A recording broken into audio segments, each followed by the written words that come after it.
who contributed enormously to the music and entertainment industry, a major activist against anti-Semitism, and he's got a special announcement to make.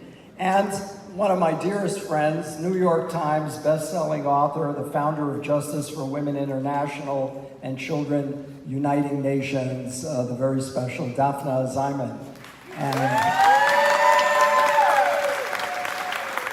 And as usual, Daphna brought her own fan club tonight. So welcome everyone, and we hope you'll carry the message of tonight out with you and post it and let everyone know what you saw and how it impacted you. Thank you very much.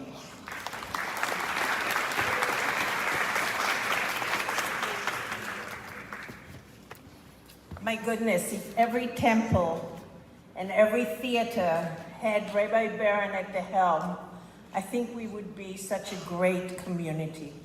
Please give him a huge hand.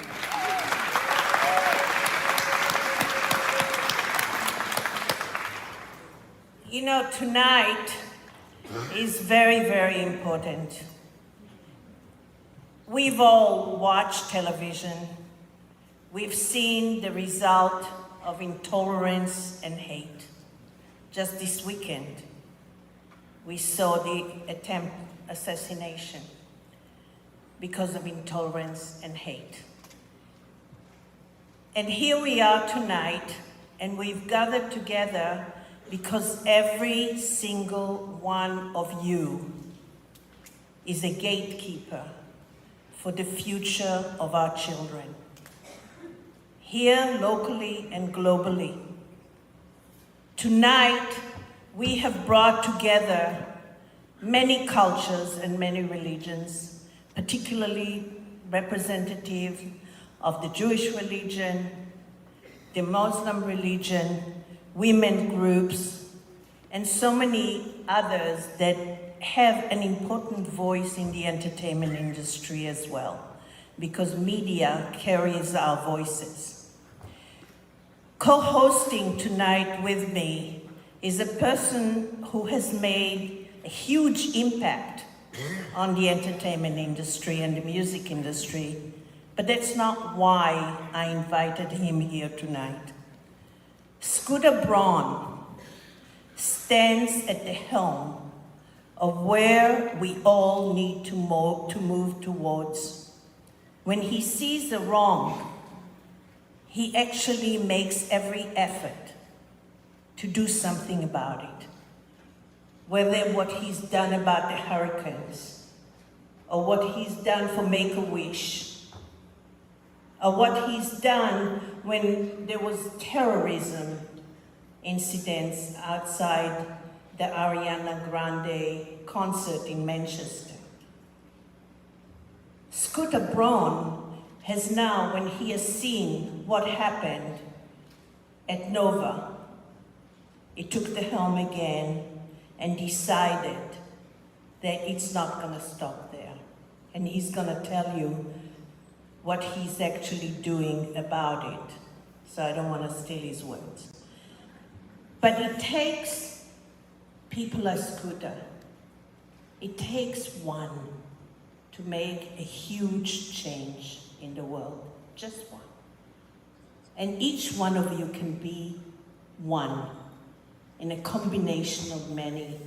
And all together, we can have such a huge impact.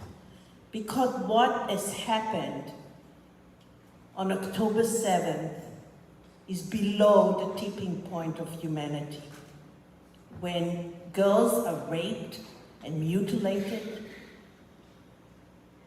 as a way of calling warfare on a country, that's somebody else's daughter. It's somebody else's sister. It's some father's crying eyes and mother. And that is intolerable.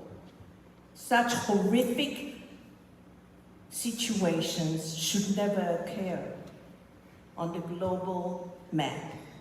So I want to thank you all for responding in such a way by being here together tonight you're becoming a part of the pathway towards a better day tomorrow.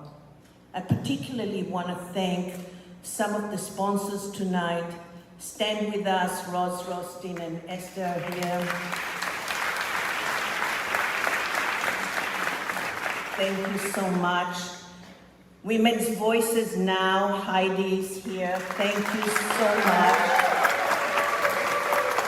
Couldn't have done it without you. The Muslim women organizations that are here tonight, thank you so much. From the bottom of my heart. Ross Kemper and Lina Krikorian Kemper, thank you for sponsoring. Michael Thornton, thank you so much for sponsoring tonight as well. And Patty Glazer, thank you for coming forward and supporting this whole situation. You're an angel. And we have somebody here who, against all odds and against many threats, he's here to talk truth. And that's Ahmad, who is actually right here. Thank you, Ahmad.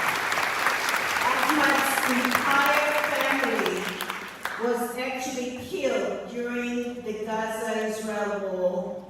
He was born in Gaza, and he's here tonight because he couldn't tolerate what Hamas did on October 7, and that truth will ring forever. Thank you so much for your support and your love and your kindness and your truth. And with that, let me introduce my friend, somebody I truly admire, Scooter Braun.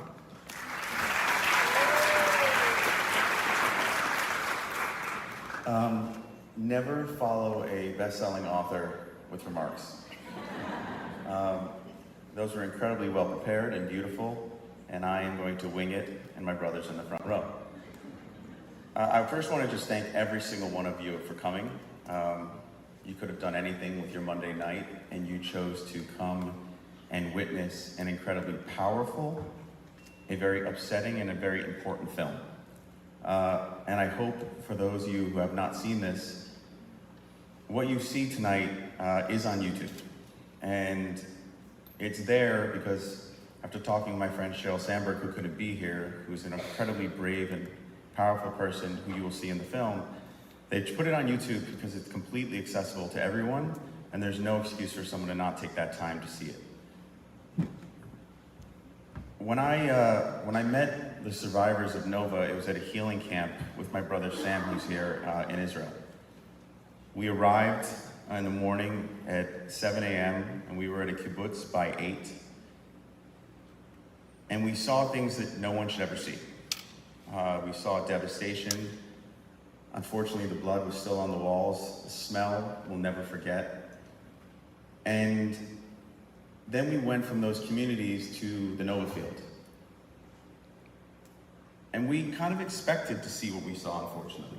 We knew this kind of evil was in the world because of our family background and the stories of the Holocaust, and my grandmother being in Auschwitz, my grandfather being in Dachau, and my unfortunate experience with someone who had the same ideology as Hamas, who committed a terrorist attack at one of our shows in Manchester. But when we arrived on the 4th day, we went to the Nova Healing Camp, and we saw kids 20 to 24 years old. Many who had lost friends, who had witnessed the things you're going to see, who gave interviews, and they were laughing and crying and singing music and doing therapy together, writing songs. And I sat with one young lady who had lost all of her friends. She was the only survivor out of her group of friends. And she said to me, she goes, you know, you're here, you understand, but if I was out there in the world and I didn't know, maybe I would hate me too. And it was the first time on the trip where I became incredibly angry. Because what happened to those kids at a music festival, the same music festival where our families would have gone to Coachella, or Stagecoach, or Governor's Ball. It was truly a music festival, and these kids were murdered as they were running away, as they were hiding in porta potties, as they were trying to escape in cars. And the world just abandoned them. The world was quiet, the world was silent. The industry I'd given my life for 23 years wasn't saying anything. And I was confused because when we had a terrorist attack in Manchester, 22 people were killed and many more maimed and injured. And within 2 weeks, the entire world rallied behind us. And we threw One Love Manchester just 2 weeks later, which was the biggest concert in the world, broadcast on every major network, every social media site. And every artist from the entire community showed up. It was a 6-hour concert with the biggest names in music. And here I was standing in front of these kids where 380, and now the total is over 400 were killed. 40 were taken hostage. It's the biggest music massacre in history, and no one was saying anything.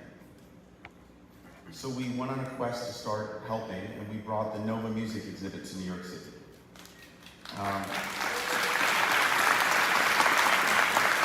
This exhibit is the original tents, the original cars that were burned.